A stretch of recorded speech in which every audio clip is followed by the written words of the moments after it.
Hi folks, welcome to another edition of the Honest Hour. Nice peaceful music we have in the background. This is the beginning of Grofie's Grand Canyon Suite, which I thought might be appropriate for today's topic. Let's just turn it down a little bit now. It's getting a little bit more louder. Okay, well, where are we going today? Let's talk about this picture behind me and where it came from first. Let's see. I'm going to find the prompt I used to tell you. The prompt I gave to the art AI for this one is: the purple gold colossus of Rhodes battles the staff of the golden calf. I thought it did quite a good job of this. I only showed one here because one was so much superior to any of the others that it drew for me. And I think that will become apparent why. You see classical world in the background. I don't see any golden calf actually. Well, maybe this is supposed to be a golden calf up there. You can see a bunch of scared people and a bunch of warlike people, and these two figures in the middle, interestingly enough, kind of like Colossus figures, but they have gold and purple on them and are wearing horned helmets with some little figurine in the middle that we can't find. One is older and seems to be pointing a wand, controlling the elements, as it were. One is younger, that looks like maybe a stronger warrior, and is actually holding a weapon in his hand. Incredible job the AI did on this one. I gotta give it to him. And you'll see why. We're gonna call this talk The Great Alchemical Antichrist Gold Rush, Purple Gold Plasma, and the Dream of Dyson Spheres. Okay, so to start with, let me give you some background. As most of you are aware, gold and precious metals are a very big part of our cultural heritage, as is the notion of, let's see, there we go. Let's move over here so you can see my browser. Okay, our core part of our culture, as is the idea, the alchemical idea of being able to transmute metals into gold, or to be able to create the elixir of life, is basically another key theme of the occult. And that has been a strong force in all cultures, especially those of the, well, all cultures actually, but it became a huge part of what grew out of the Middle Eastern invasion of religion by Eastern philosophy and tantric and sex magic. And that's what we're going to focus on today. So let's take a look at some of the symbols of this in our cultural. I just found a few. You can probably find more, but I kind of want to show you how this common theme goes throughout. So some of the things I found recently, well, interestingly enough, I've got to cover this first. There's a guy named Praveen Mohan, who is a very great explorer of ancient Hindu and Buddhist temples. Just happened today, he posted another one which ties in very well with this subject. He just was exploring a temple. This isn't actually the one. That's his channel. He just published today, or yesterday, something about a temple in Thailand, which has an underground chamber which is believed to have 100 kilograms of gold hidden inside.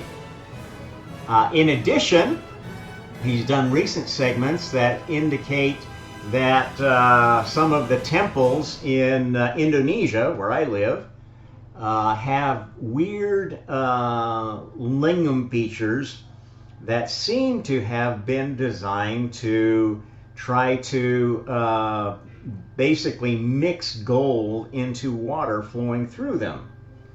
And that water was believed to have special magical properties for health.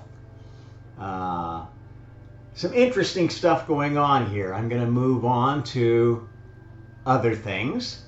Another icon of cultural gold legend was this huge statue, one of the 7 wonders of the ancient world, the Colossus of Rhodes.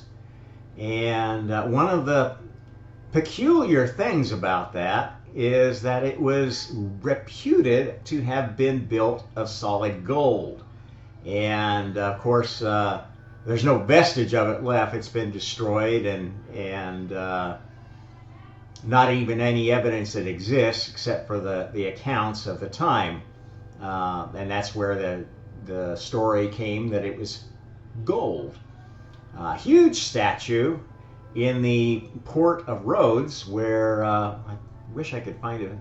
I thought there. Okay, so some accounts say it was actually straddling the harbor, so you had to go between the legs to get into the inner harbor of Rhodes. If you know anything about Rhodes, it was a very important city for a long time in ancient times, until it was destroyed by the conquering hordes of Islam. And the fallen Colossus was somehow broken up, and the bronze sold for scrap in 654 CE, one of the first of many predations that the dark side of Islam did on the world in destroying, presumably to build back better, something else out of this bronze statue. But it's interesting because bronze doesn't look like gold, and bronze doesn't wear like gold.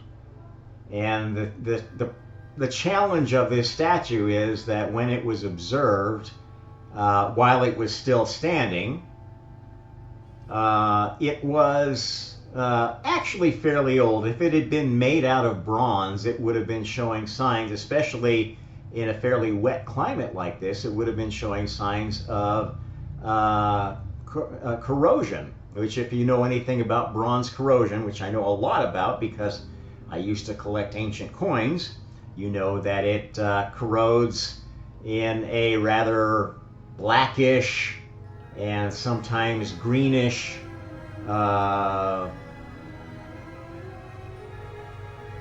bluish type of corrosion, which actually is destructive. It's what they call bronze disease in the coin world.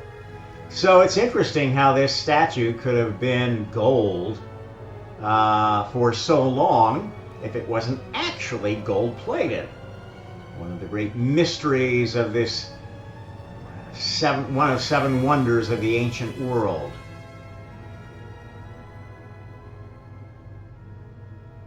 Another one.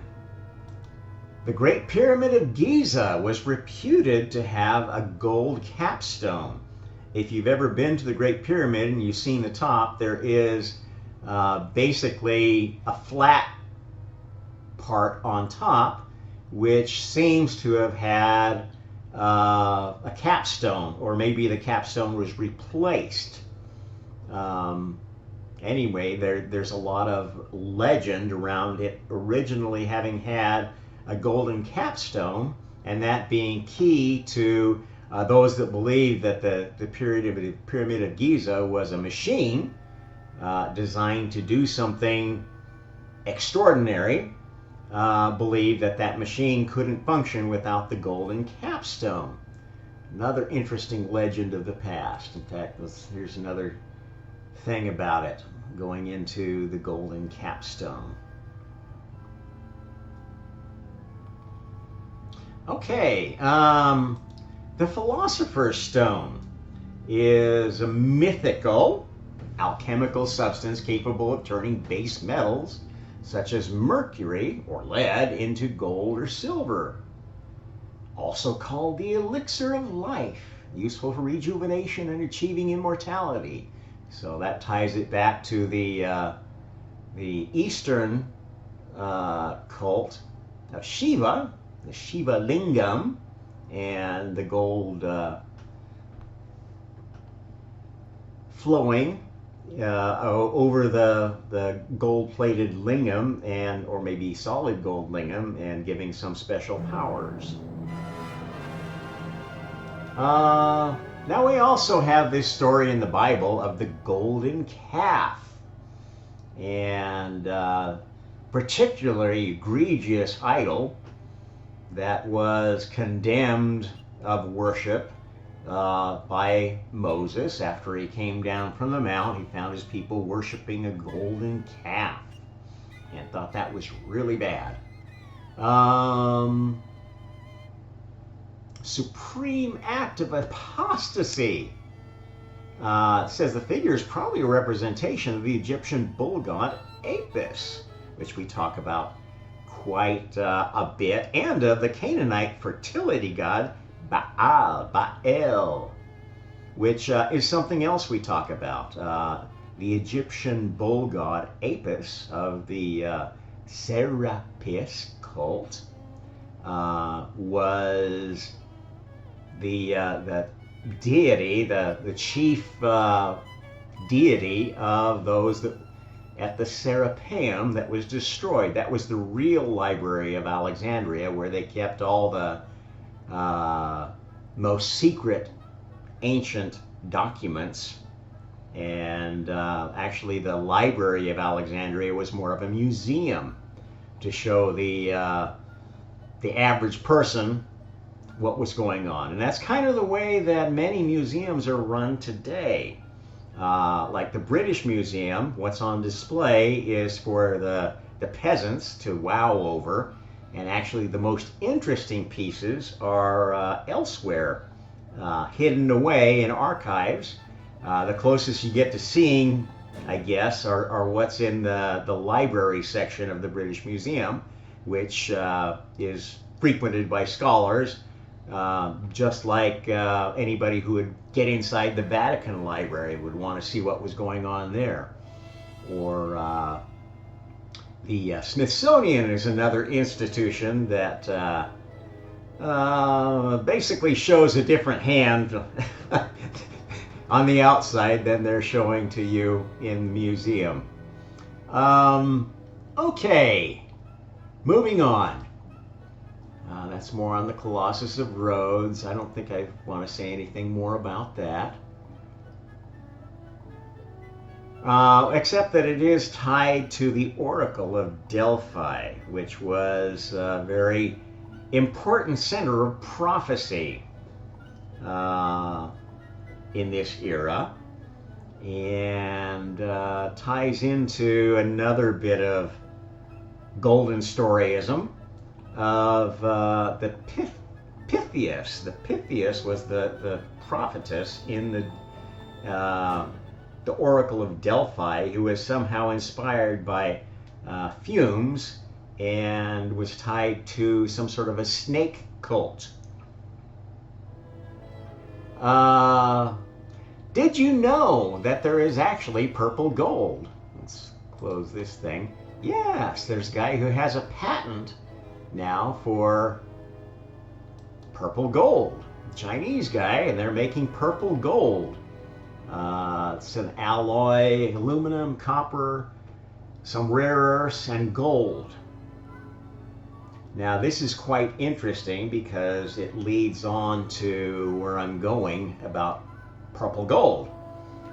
There are many formulations possible for purple gold. And we also have a historical fascination with purple, if you're aware that is the color that only the emperor was supposed to wear. And there was a special kind of shellfish, or it's not really known quite what the genus was, but that was what Tyre, the city of Tyre, was famous for, is being able to make this purple dye, which emperors would die for, or people would die for to become emperor. Interesting tie-in to the whole discussion. Let's see, I think that's historically all I want to cover to kind of give you the background. So basically, we've had a fascination with gold for a long time and have had suspicions that gold is related to properties that could give us great powers.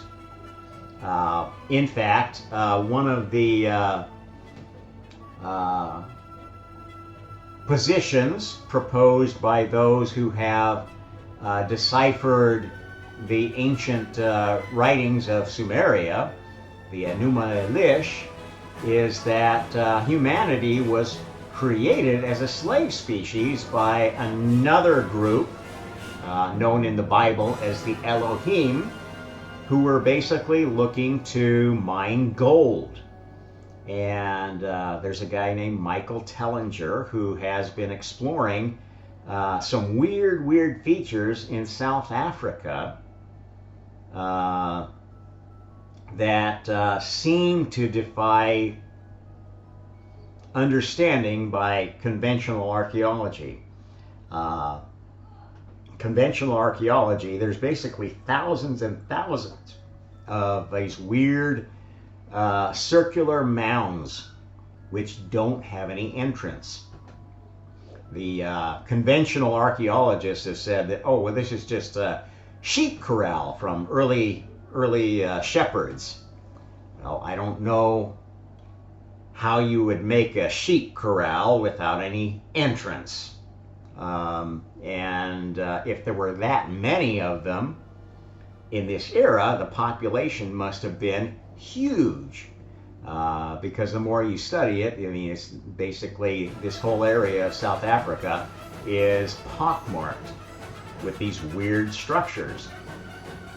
And another piece of Tellinger's work actually looks at some of the stones around there, and he believes that some of those stones are actually not stones, but they are bones.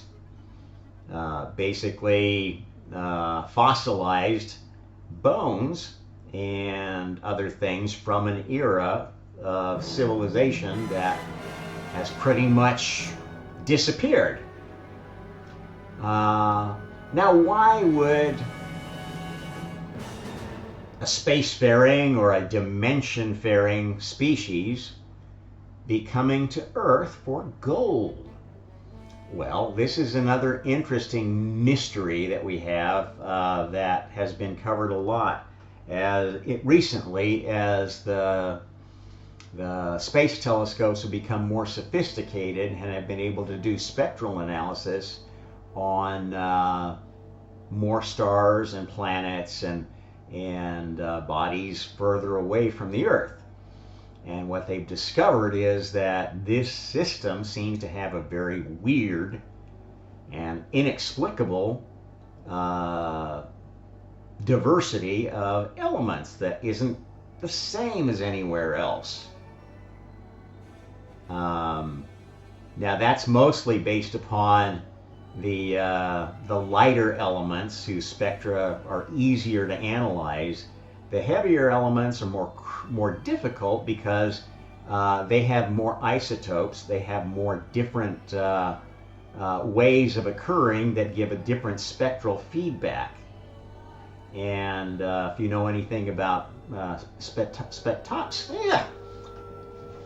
spectroscopy, you know that it is something of an art as well as a science to decode, okay, what do these lines mean? Does this mean, how can I decompose these lines in the spectrum to understand what material I was analyzing. And it still is something of an art, and there may be, in some cases, multiple solutions to this decoding, which is something that I don't think is very much acknowledged in the field. They pretty much have, well, like most of materialist science, they think once they have one thing figured out, they can hit everything else with it. Hammer, to somebody with a hammer, everything looks like a nail. And that is part of this whole story.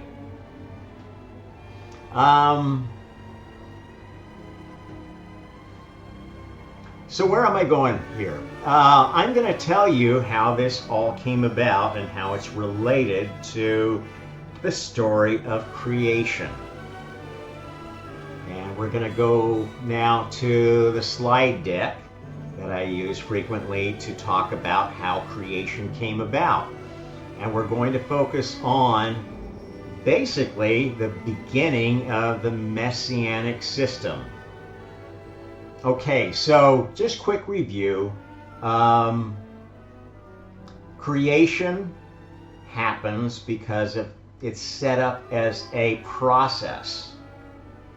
That process is based upon basically 5 fundamental actors. And actor in this sense means either a force or a mass. So you can view these actors as either, as you would understand, is the nature of waves, strings. They can manifest as energy or matter. And this is a key part of physics. It's a key part of metaphysics as well. Okay, so I'm not going to go through the whole slide deck to get here, but suffice it to say that the early phases of creation were basically running this game, this simulation, with the idea in God's mind of building a way to experience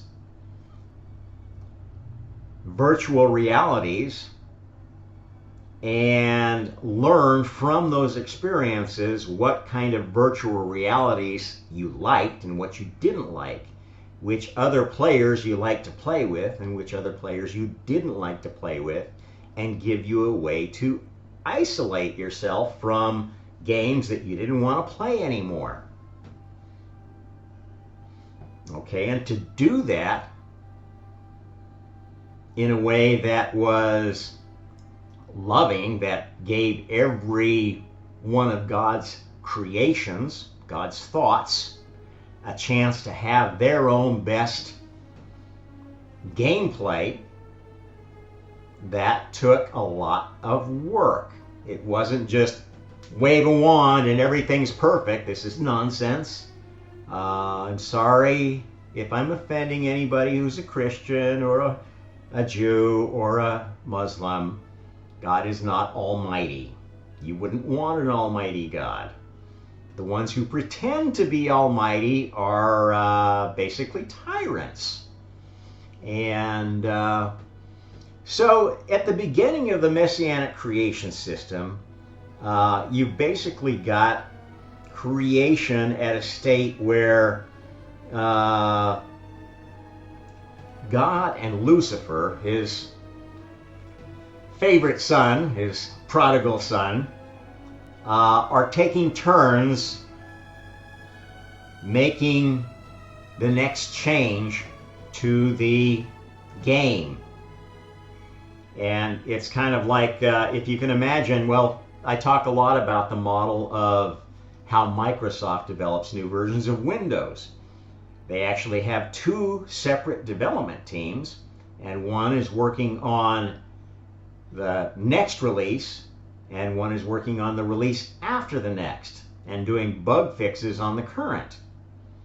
And this kind of ping pong effect is very much like this version of the game worked.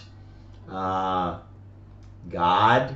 is the most experienced one running the game, and Lucifer is less experienced and makes the even versions of Windows, if you will. Windows being, in this case, the simulation multiverse.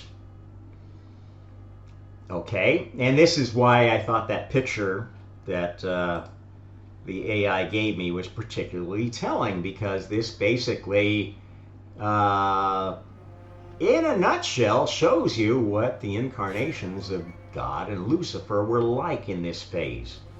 Now, this phase of creation, some of the players did not have amnesia when they incarnated. Okay, so the play would go until one of your competitors ended your incarnation, which could have been a planet, could have been any kind of a being, one of these God Elohim.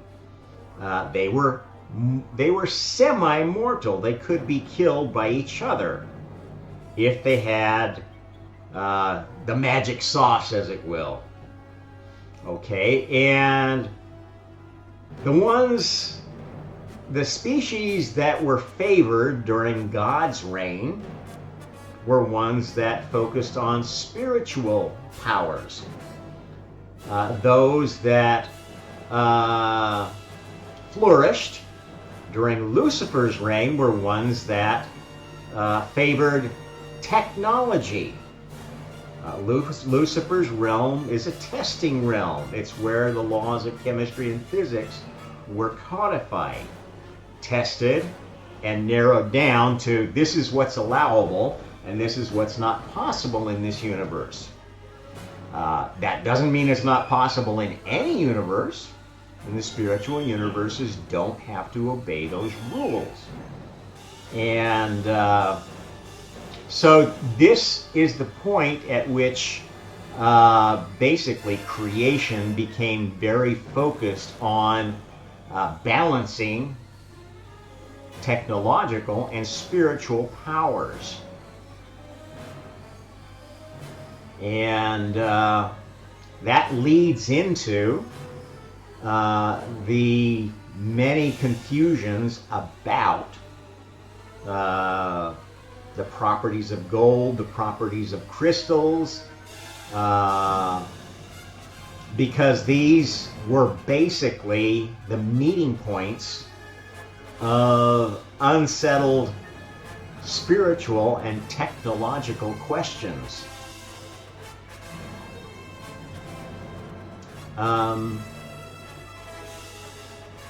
So what was going on here while this was happening? Why was this battle going on between technology and spirituality?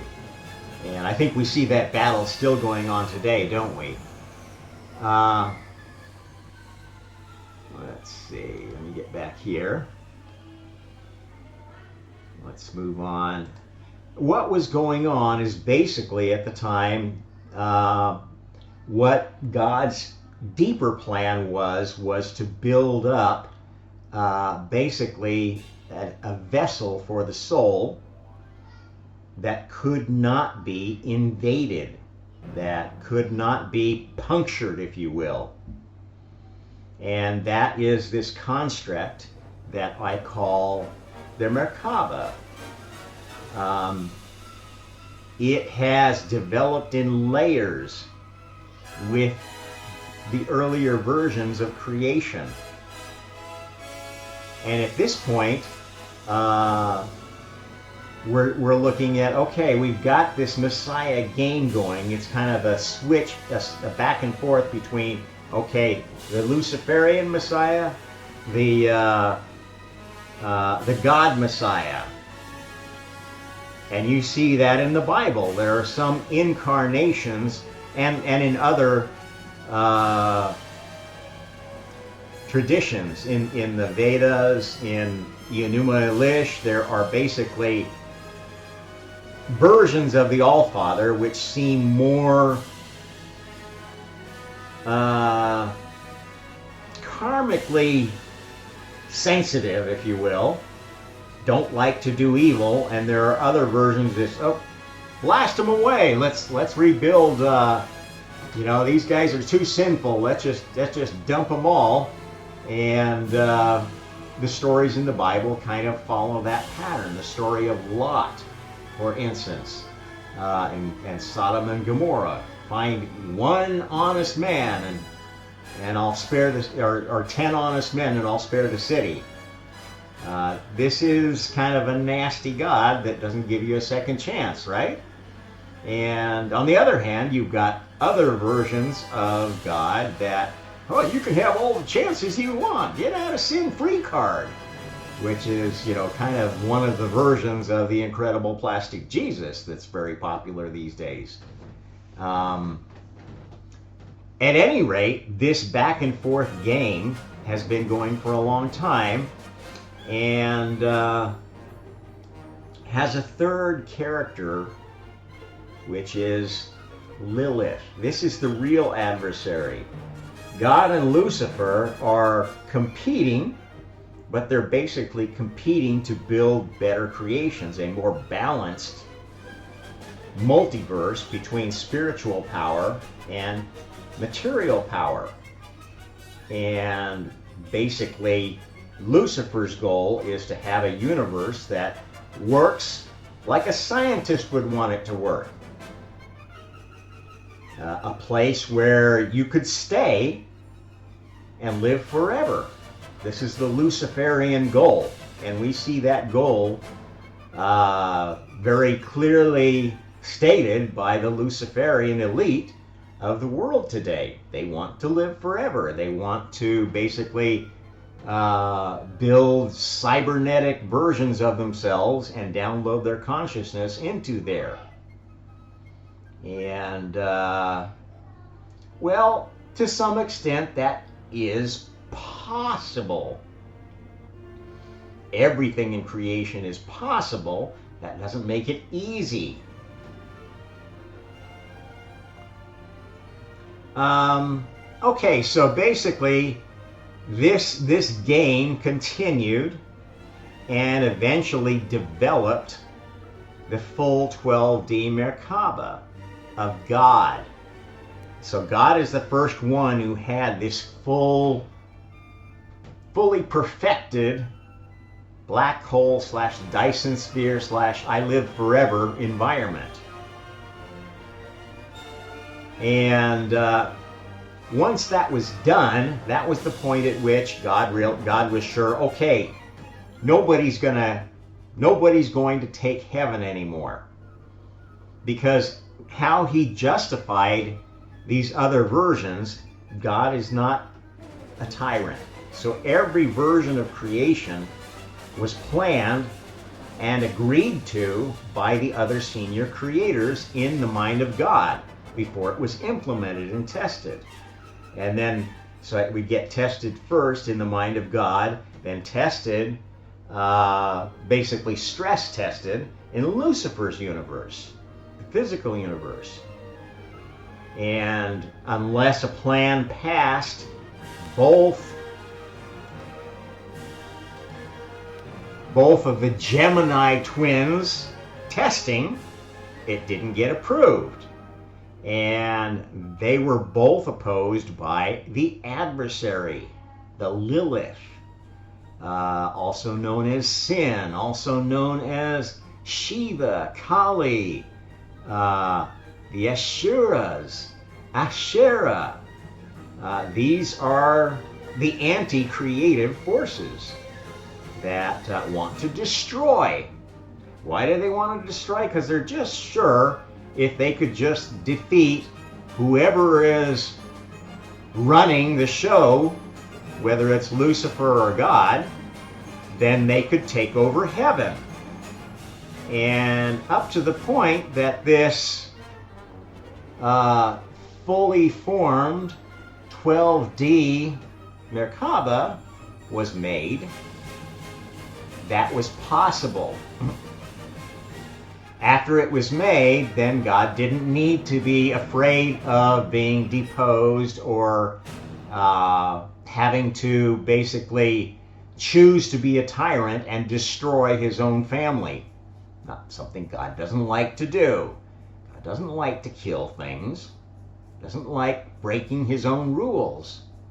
And that's what would happen if he made his ideas not exist. But there is that ultimate power of the first creator of, you know what, this was all just a bad dream, I'm going to forget. And that's been the driving force of the children to try to conquer heaven, so they could basically put the old man into mothballs and not have the fear of him making them not exist. And that's something that they thought they had accomplished when God agreed to take the bitter pill of reincarnation amnesia, which was the next step of creation. Okay, and so now we've got basically versions of Lucifer, Lilith, and Karma getting better and better as they're fighting a free-willed version of the adversary. And that's, I call this nice gays finish last phase of the game. Hang on, I got to take a little break.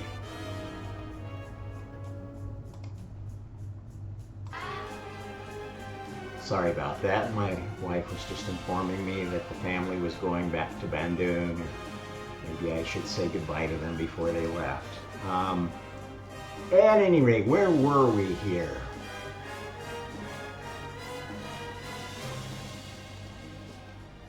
So basically the game is running now with the idea of, okay, God and Lucifer have bounced the ball back and forth to the point where God is ready to take reincarnation amnesia.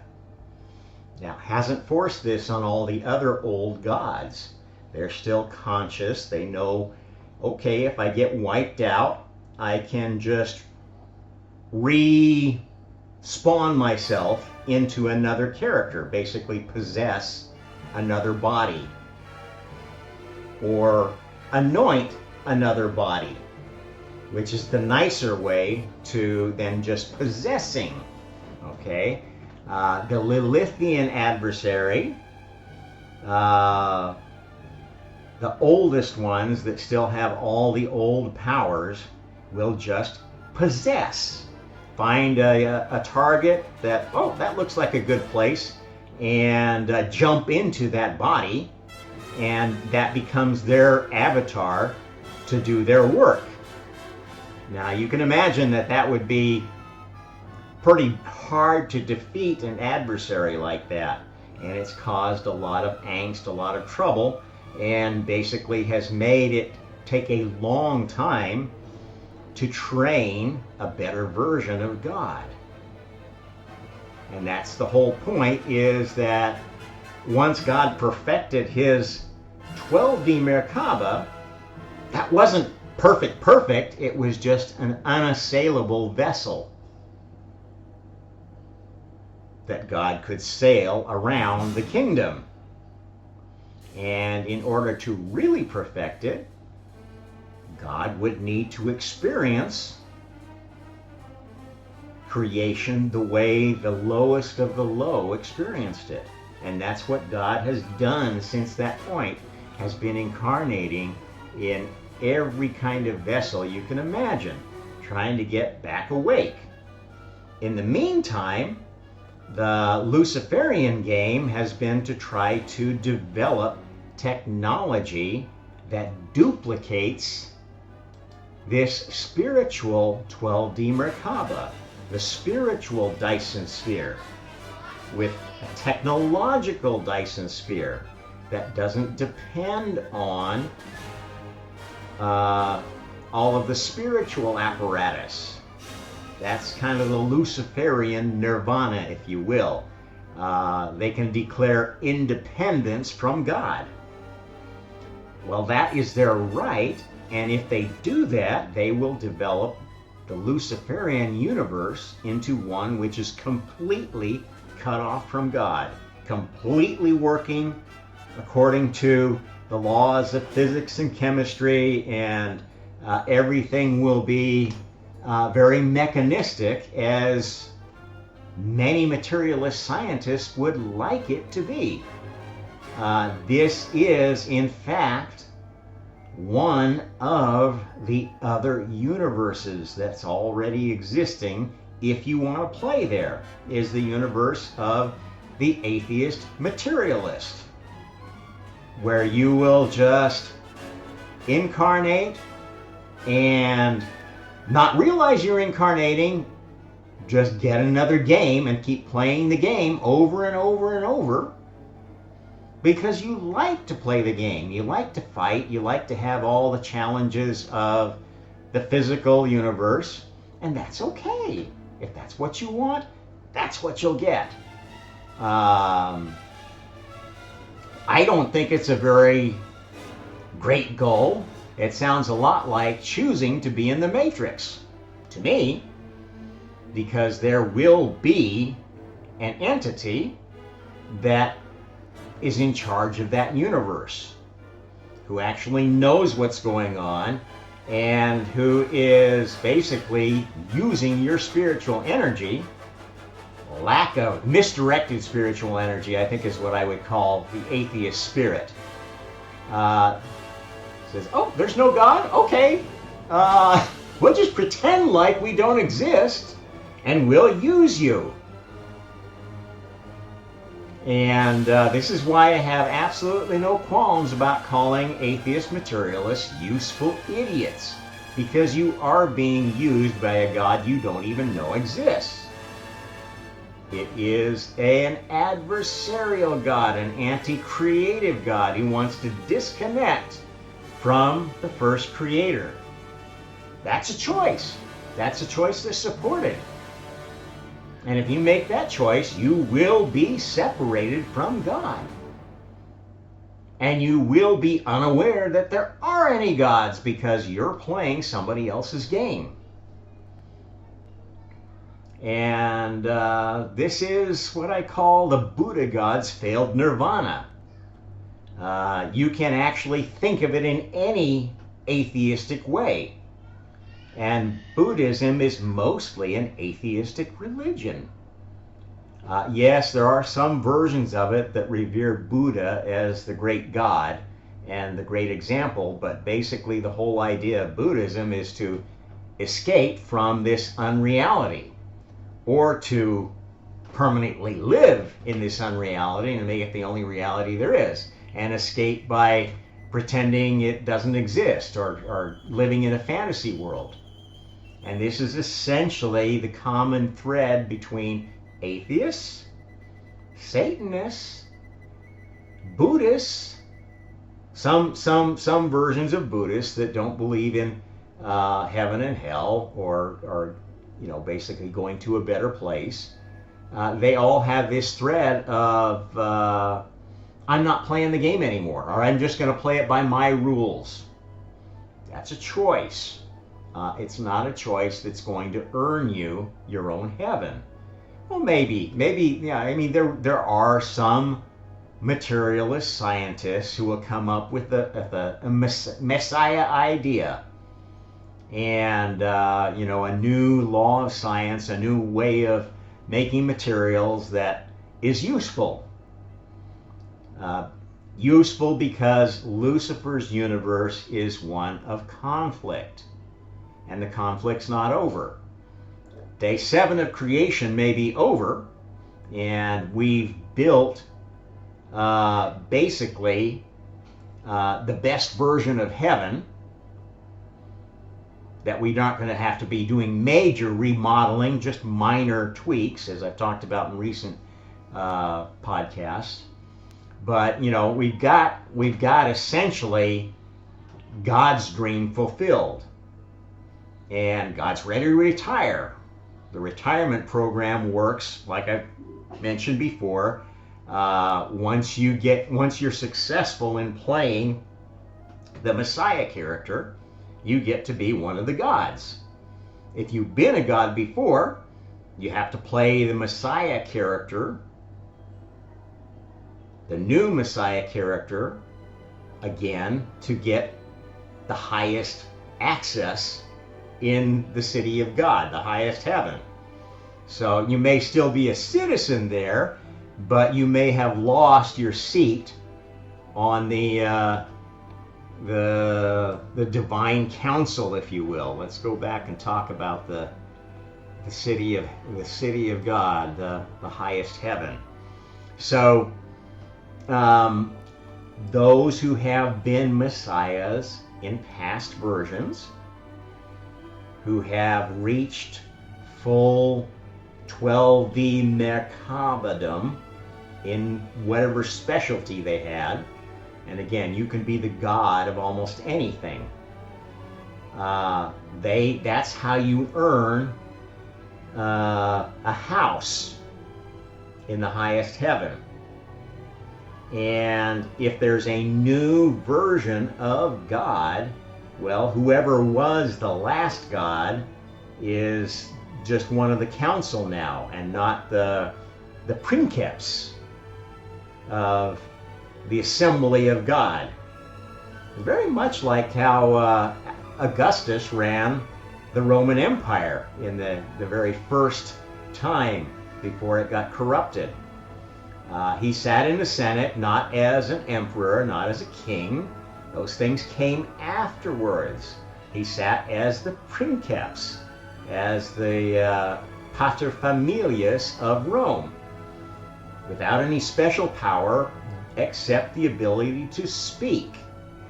And that's really all a god should ever have, is the ability to speak their mind.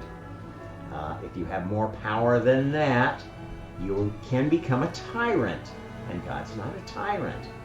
This is why the concept of the Word of God is so important. Because if you're doing more than enunciating the words of what you believe in, what makes you feel like a god, if you try to force it on others, if you try to use, abuse, manipulate others, you are a failed Messiah. You don't get here by conquering the world. You might get to be the conqueror of the world, and you might be very well thought of in the Luciferian universe. You might be one of the chief minions of the current best version of Lucifer, the head, the dean of Lucifer University. But you won't have a seat on this side. You'll be in the inside of this universe, whose only interface is the latest version of the real Lucifer, who's earned a very important place in this highest heaven. The teacher, the university teacher, the very difficult university teacher that takes all the most promising kids from heaven and sends them to challenging assignments. All of the sons of God go to Lucifer University. The daughters of men born in heaven don't have to. They can do whatever they want. Most of them want to just stay here and have families and raise wonderful kids. But it's their choice. Karma is another key character that has earned her portal in this highest heaven. Has become a good enough version of karma that only minor improvements need to be made. The same with the Borg. The Borg is basically the entity that manages all the non-player characters, all the not so important characters in the highest heaven. And basically, since everything originated from the mind of God, every soul has a representation here. They may not be aware of it, but that is their current best, if you will. Maybe a blade of grass, maybe a lump of dirt. Who knows? Borg keeps track of that. That's what the Akashic records are, is a record of non-player characters. Their performance in the game, and when you switch between, transmigrate between universes, which you will, as you incarnate in the physical universe, then you go to spiritual universe afterlife. That whole process is a copying process. Transmigration copies characters between universes. The actual original copy is part of this multiverse. The highest heaven is the multiverse. This is where the realist you can eventually be. You may not ever want to know that you're here. You may not want to have your full 12D Merkaba. If you settle for any level below that, you will not be aware that you have the potential for a seat among the senior creators. But that's a potential everyone has, thanks to God. Even the Lilith that is in this highest heaven is the best of all possible bad guys. The one that shows you what evil is like and how much problem it can cause. And that's an important part of creation. If that was not in the highest heaven, there would be no idea of anybody up here whether your kids are corrupted or not, or whether they needed re-education, if they needed to go back to school, if they needed to go spend some time in the Karma Temple, if maybe their case needed to be taken before the Assembly of God to decide if, you know what, I think they've done something that needs to banish them from here. They need to be sent to some Lilithian hell, disposed of, or sent to reincarnate by Lucifer in somewhere, somewhen in the physical universe. This is what the government of the highest heaven is like. Many other heavens follow this model. And so how all this ties together with the glitter of gold is that game still goes on. The competition of technology and spirituality is going to continue basically forever. The goal will be, the next goal, now that we've got past day 7 of creation, the next day we want to get basically Lucifer to the point that he has retired. He's got his full 12D Merkaba. The Luciferian universe is unassailable. Then we will perfect other characters' Merkabas so that they are unassailable. Basically, so every fully fledged senior creator has this full 12D Merkaba, either a physical one or a spiritual one, depending on how they like to play the game, whether they want to play the game by the rules of physics and chemistry or by the rules of karma and reincarnation. At that point, when every soul has found their perfection, the game effectively will be done, which is never, right? Because the game wouldn't be any fun if it ended. And that's why this day 7 is kind of a special one, because basically it also signals not only the unassailability of God's Merkaba, it ensures the unassailability of all senior creators. Whether they got there through technology or spirituality. And you can go on either path. If you want to be a scientist, you can be a scientist. And if you don't want to believe in God, don't believe in God. You can still earn your place in the sun. You can still have a nice little house or whatever in this heaven, and you won't even know that you've played God's game. You'll just wake up one day and you'll be here in this world.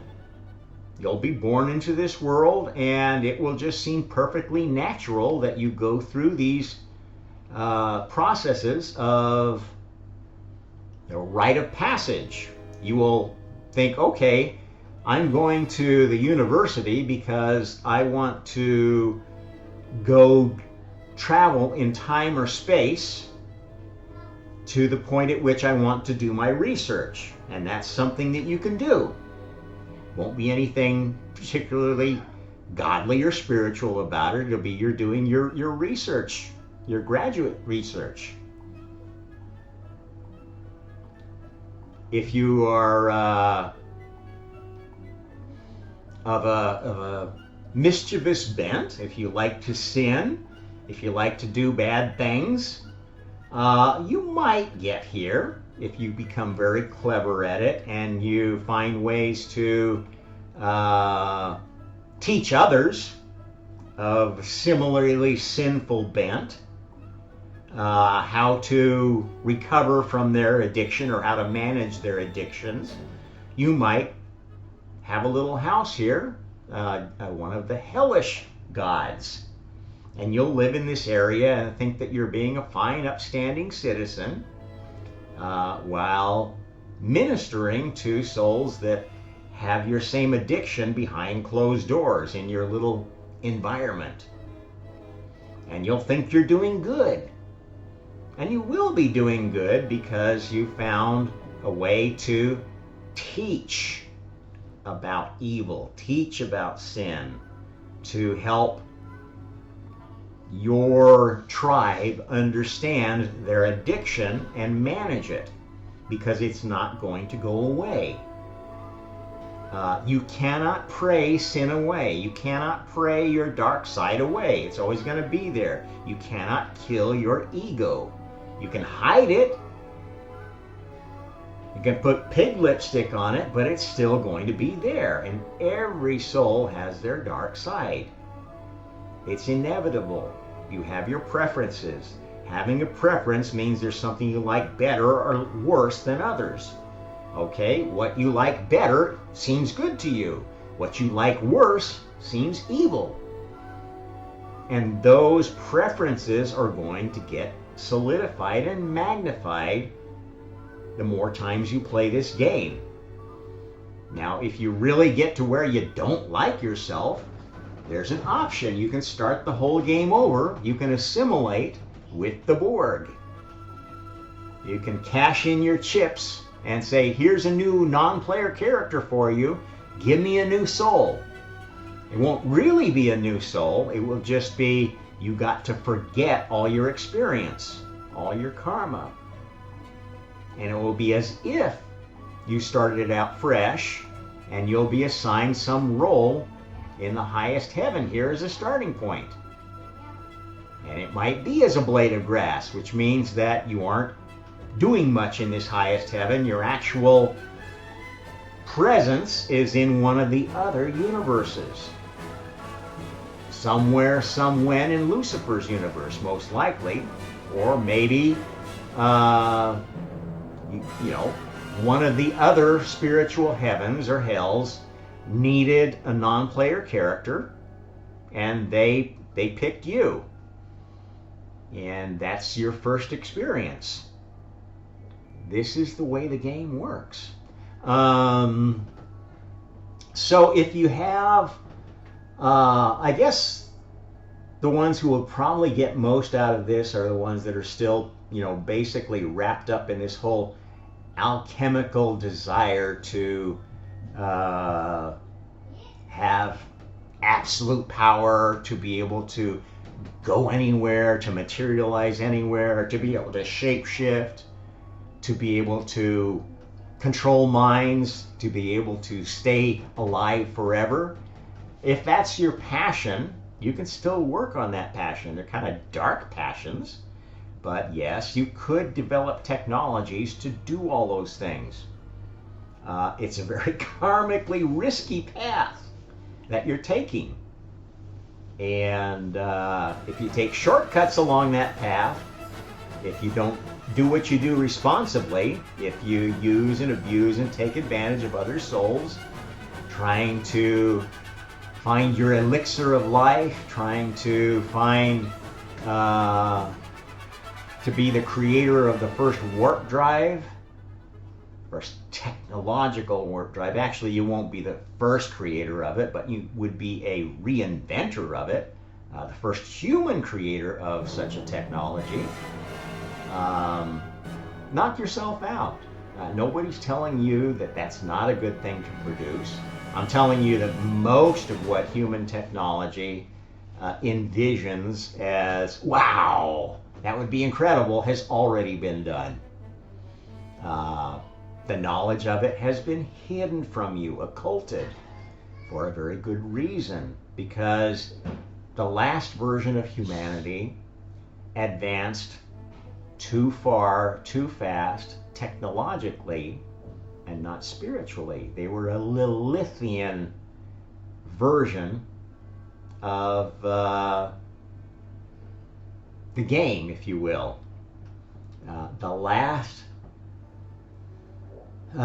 phase of this game has been one of worshiping Luciferian gods, almighty gods, almighty goddesses. Understand that Lucifer and Lilith are both, in a sense, adversaries. They're the ones that have basically, since this phase of God and Lucifer playing ping pong, the next phase has been after the Gemini pattern. After the age of Gemini came the age of Taurus. The age of Taurus was one of the cow, the sacred cow, which could be either male or female. And this basically created all the divisions we have between male and female. Do we eat cows or do we sacrifice them? Do we eat pigs or sacrifice them? Which race is best? This all came in the age of Taurus. This was the age when God took the bitter pill of reincarnation amnesia and started this last phase of the experiment. Up to that point, Zeus, which was the All-Father, was one of many incarnations of God that was fully aware of previous incarnations, had full memory. It was when God abdicated his memory to become the waking up Messiah, not the, I just was born in a new body Messiah. So if you look at the messianic religions up to the point of the beginning of the biblical era, if you will, and know that this is not a a proof that Jews are better than anybody else. It just happens to be that they recorded this transition better. Other cultures were experiencing the same transition in that time from an all-father that was completely awake and aware and was actively directing the family to one that was, I'm falling asleep. I'm going to wake up as a human. Help me. That's when the Messiah system shifted into this final phase, which is documented in the Bible. Before that, like Isis, Osiris, and Horus, that model of messianic lineage was basically, okay, I retain memories. And there are players of that era still going. They're not God. They're not even gods and goddesses at this point. They're actually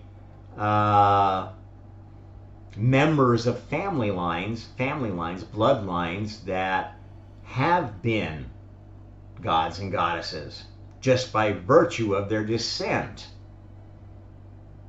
just by virtue of their DNA, not particularly anointed with any speciality by either karma or God. This is what's different about the messianic system that happens now versus what was worshipped in the past. In the past, and what is the dark side of paganism, is that basically you could put all your faith in your God and do some sacrifices, do some tantric sex magic or death magic, and that would give power to your God, and your God could help you out then. That's all going away. Doesn't work that way anymore. If you invoke those powers, you might be a little bit successful for a while, but you will be marking yourself as a beast, as someone who will willfully try to use and abuse others, try to do magic, if you will, cheat to get ahead. And you don't cheat to get ahead in the messianic system. You can get ahead within your tribe, and maybe you'll get a little bit of power for a while, build a little empire here or there, make some money, start a successful corporation or whatever, but eventually you will die, and you will, if you've been karmically very sinful, you're not going to get to come back in this universe. You're going to be living off in some other hellish universe, either learning how to behave better or glorying in being among your own kind. And you don't have much longer to declare a major in this game. It's not an easy game, and it wasn't intended to be. You want to cheat to get ahead. You want to take advantage of others, take credit for their ideas, steal their ideas, step all over people to get ahead. You can do that. That is a choice. Nobody is going to stop you from doing that. You may have some moderate success doing that. Why? Because it's part of the plan, which was already thought out in God's mind. And again, we do the planning with two environments, basically. While we're testing the current plan in Lucifer's universe, the folks up in the highest heaven This place, let's make that bigger so we can see it.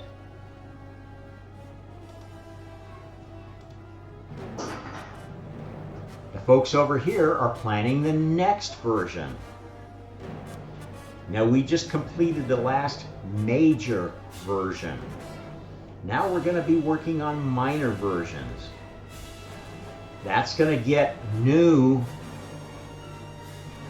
senior creators coming to this place. It's going to unlock old ones that have kind of gone astray, and they've worked their way back into God's graces.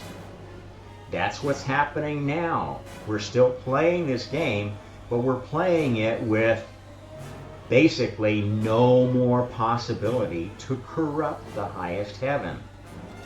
There still will be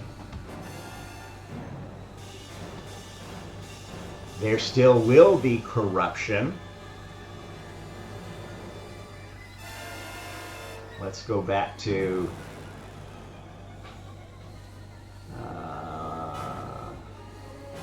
let's see, where's that?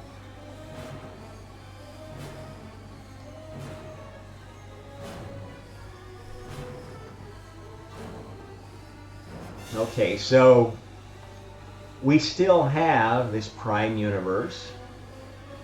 God's universe is now perfected. Karma's universe is the connectors. Okay, if you're going to play a karmic part, you're basically one of the ones that's the rule keepers, the judges.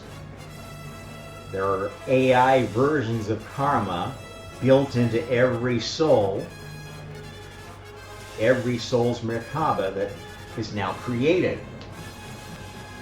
So you have an inherent sense of good and evil, of what is right and wrong, what is fate, something that, well, you know, it's inevitable, I don't really have much choice here, what is something that you have a choice on, and you can choose not to follow your fate. You can resist that voice that says, you should do this, take the easy way out, go grab yourself something while you can. Whatever that voice is telling you, you can do that, or you could do something different. This is called exercising free will, and all souls have free will. You can't just sit back and do nothing. Well, you can if you want to, but that's going to land you in what I call the Nirvana universe of, I'm not playing this game. I want to go back to source. This is too hard. Okay, that's an option. And you'll end up in one of these Nirvana universes where the game plays you. You don't want to play the game? Okay, you can be a non-player character for the rest of your eternity, and we'll just play you, and you'll never know the difference. Or you could kind of play your own game and gradually expand this sea of training in experimental universes, the heavens and the hells. And if you get good enough at managing your own universe, you will get to participate in the city of God as an active member of the assembly. There is an adversary city of sin, if you will, that is basically the opposite, the polar opposite of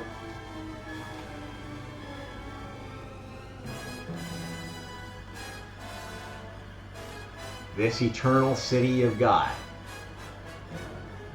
where everything is just completely topsy-turvy from what this place looks like.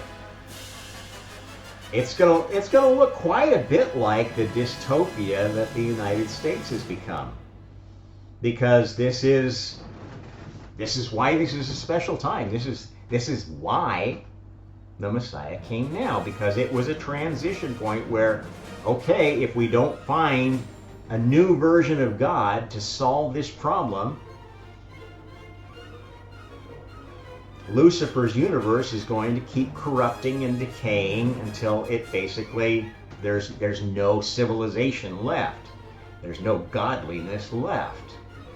That's where you were heading. And you want to go that way? You're going to be following the path to the Lilithian version of this eternal city. It'll be more like the eternal city of sin, if you will, where everybody does whatever they want, whenever they want, no matter who they're going to hurt. Survival of the fittest. If you couldn't cut it, something must be wrong with you. This is how the eternal city of sin looks like. It's not like the sin city in the eternal city of God, where it shows you what's bad about evil, what's bad about sin. It's a place where it encourages sin. Oh, you want to do this? It's okay. It's okay. We love you. Anything you want to do is just fine. Because we think you're a wonderful person with divine dignity. I got to mention a little bit about that before I close out this one. I don't know what kind of drugs the Pope is on right now, but he's acting very erratically. And I think he's actually in the middle of his existential struggle. He knows he doesn't have long to live, and his sins are weighing him down. Kind of in the same place that I think Joe Biden is. Getting mixed signals, trying to break his programming, trying to break service with the adversary, with Lilith, with the force that's controlling his mind, that is controlling his perception. And so he's done weird things, like in the last week alone, he's come down pretty hard against the some of the aspects of the trans and transhuman agenda. At the same time, he's come up with this idea that every human has divine dignity. Well, I need to make a comment on that, Pope. You're wrong. Evil does not have divine dignity. If you are serving the adversary, there is nothing no dignity in evil. There's no dignity in sin. We don't have to punish every sin to the extent that we did in the past, but we need to acknowledge it. And we don't just wave a wand over somebody and say, "Oh, you're forgiven." That's bullshit. That doctrine is false. This is a doctrine that has been spread because clergy, both in the Catholic Church and Protestant churches, likes the power of being able to say, "Oh, we forgive you. I forgive you." Oh, it makes me feel so good to forgive other people for sins that... How are you to forgive them? You're not the one they sinned against. The only one that can forgive your sin is the ones you trespassed against. Duh! How much logic do you have to realize that's the only way it could work? You don't forgive others for their sins unless you're the one they sinned against. And even then, you can't really forgive them either, because they have to forgive themselves.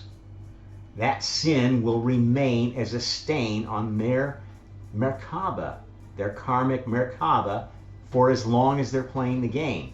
It will be a reminder of their dark side. The sin never goes away. The stain of our mistakes will stay with us. And it's a good thing that it does, because it makes us humble. And even God had to be humble. That's why all this had to happen. Why God couldn't just wave a magic wand and make everything perfect. Because God is not perfect. Nothing is perfect. It can't be. That is absurd. It is dumb magic. And this is why the use of magic is evil. Ultimately, it turns to evil to the extent that you lose your humility about what you're doing. And you see that in both technology and spirituality, of people who think that they're the world's great healers, spiritual or materialistic, that they can do no wrong. They just have to wave their magic wand, prescribe the right pills, prescribe the right treatment, prescribe the right mantra and meditation, and miraculously everything is solved. These people have turned toward the dark side. They worship themselves. They think of themselves as gods. Now, they can become gods, but they will not be gods in this universe. This is Lucifer's universe. He is the Lord of this universe. It's for him to find his path to God. You want to find your path to become a god, you've got to make your own universe and earn your own place in the city of God. And you're not going to do that by pounding your chest. Look, God, look what I did. Aren't I special? That's not how it works. You're not going to impress any of the senior creators by showing off. That's showing off your narcissistic tendency. And that's a weakness, not a strength. There's not a narcissistic soul whose door is open in the highest heaven. That's not what you get rewarded for. That's what you have to manage and control. Every soul has a narcissistic tendency. And that's a good thing, because we should love ourselves. But if we love ourselves too much, we sin. We take advantage of others. We put ourselves above the needs of anybody around us. This is narcissism. And if that's encouraged, parents, if you encourage the childish narcissism of your kids, it will grow and fester, and their dark side will become more manifest, and they will turn toward evil. This is exactly what's going on with the woke cult, the globalist cult. This is exactly what is going on in the anti-Western parts of the world. The Muslim world, the Chinese communist world. They are basically pandering to a different kind of narcissism, cultural, religious narcissism around their ideology. Our way is the best. Our leader is the best. Everyone else is an infidel. Everyone else is the enemy. This is a force in play, and it is what will drag the species down if you let it. And there's nothing to stop that, okay? Because the game up till now was about building this city of God. The next phase of the game, we're going to work on building Lucifer's perfect city. May look like the city of God if Lucifer has learned all the lessons that he had set before him, learns to be humble like God is. Probably will look a lot like this, but will be maybe much more materialistic, much more futuristic,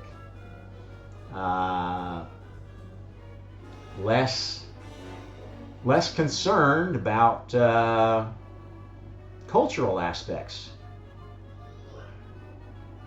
Okay? That's what this, if you worship this material universe, if this is where your energy is at, fine. You're working on Lucifer's team. Don't expect to get to the highest heaven. Okay? You'll get to maybe the best version of Lucifer's universe, which is the one that was coming out This is why we've had these creatures from the future coming back and giving us messages and little shoves this way or that way. They're not coming from God. They're coming from the future of this universe. They are Luciferians. Advanced Luciferians who worship technology, who want to have a good time, who don't really respect others as much as one might like to be respected. That's a choice. If you put all your energy into this universe, that's where you'll end up. Until this universe gets perfected and Lucifer builds his city of God, however he wants to construct it. And that's how his universe, whatever his chosen planet, his chosen species, his chosen culture is going to do. Maybe completely not human. In fact, I don't think it is human because I have met the current version of Lucifer. The best Lucifer ever. The high priest king of the tall grays. And that's his favorite species so far. He respects humanity because he now understands how the game is going and that he's not going to keep on playing this ping pong game with the Lilithians to keep the Messiah from waking up. But that's good for him actually, because he gets past this phase where he's always on the defensive, conquering his universe. And this next phase of creation in this universe is going to be one of battles, one of struggle. I call it spiritual Star Trek. The Luciferian side are the good guys. The hive mind species are the bad guys. But if there's not a clear demarcation point, because they're both basically playing for their God. And what makes the Luciferian side the good guys is that this is Lucifer's universe. If your focus is on this universe, on material things, on your DNA legacy, or you living forever, you're a Luciferian. There's nothing wrong with that. Be honest about it, though. And understand the limitations that you put upon yourself when you do so. If you don't care about karma, if you don't care about God, that's fine, it's a choice. And you can be perfectly happy playing this next game, Spiritual Star Trek.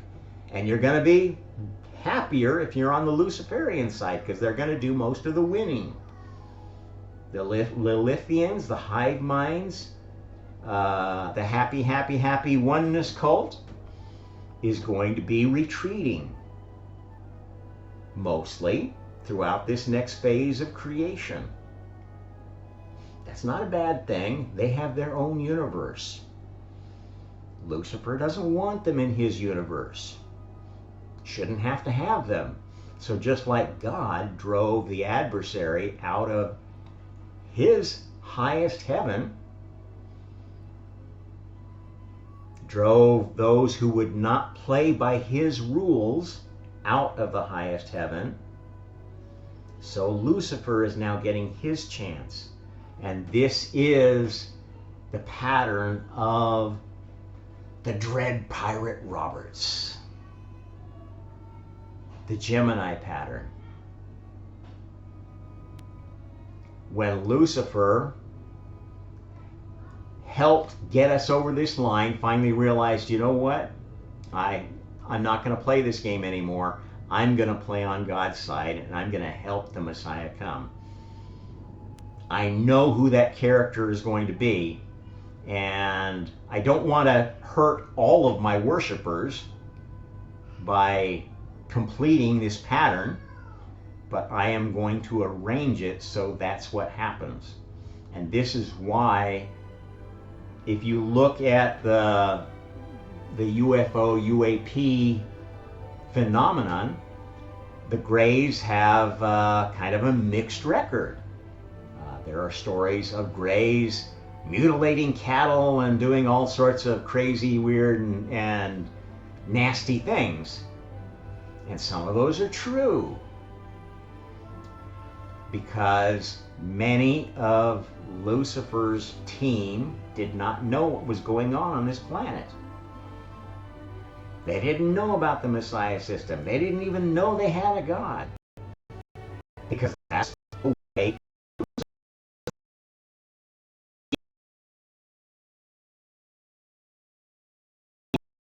wants everybody.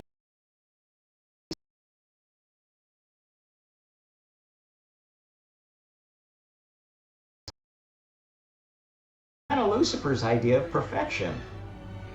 And that's okay. That's an important part of feeding the divine plan.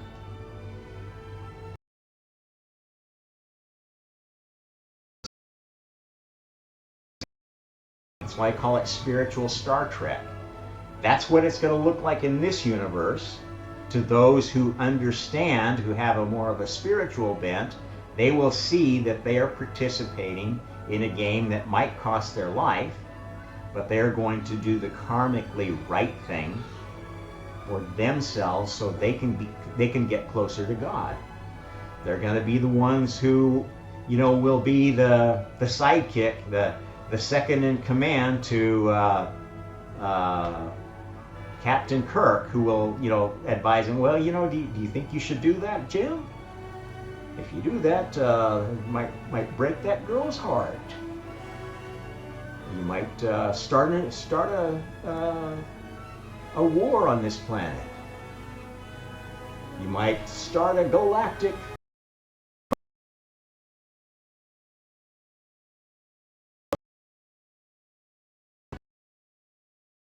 or even the diplomatic advisors. And they won't always be right, because they won't know exactly what their path is, but they will know that they have a need to do the karmically right thing. That's going to be an important part of the cruise in this spiritual Star Trek phase of the game. There will be others who are of more of a Borgian variety. I'm just following the rules. Give me my job, give me my pay, give me my food, let me marry who I want, let me think what I want, and I'll just be a good little crew member until we get to a planet and I get knocked off. That's another way to play the game.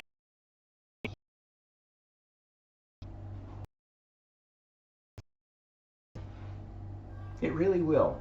We just got to get past this last phase of cleaning up the lab here without hopefully wiping out too much of the chosen species. Okay, I think that's a wrap. Like, share, subscribe. Let me get back to my home page. The next few weeks are going to be interesting. I think you're already seeing that there's a lot of stuff going down. Rumors of conspiracies being exposed, people held to task for what they've done, maybe held to task for what they didn't do too, used as scapegoats, used as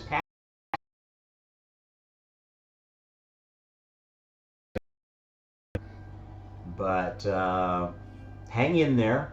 We're nearly through the worst of this transition, if you will. I call it the cosmic sting operation, because that's essentially what's going on. There's a lot of the players in the human race are realizing that they've been played, and they're challenged to either whistleblow, to stand up and say, you know, I was a fool. Such and such thing happened to me, and I went along with it, and took me down this dark road, and I've just got to fess up for the good of my soul. And there's others that are going to double down. They're going to keep lying. They're going to create new lies. They're going to try to shut up anybody who a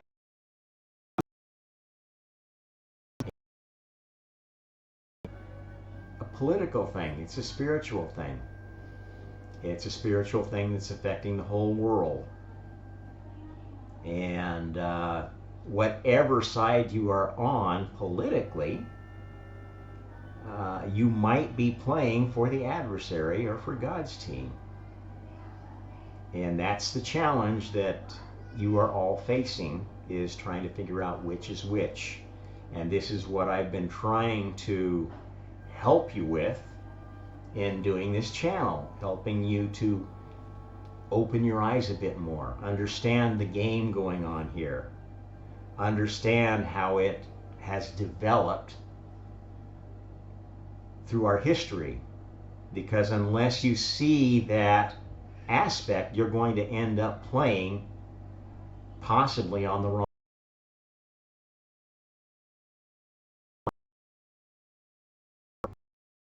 serving the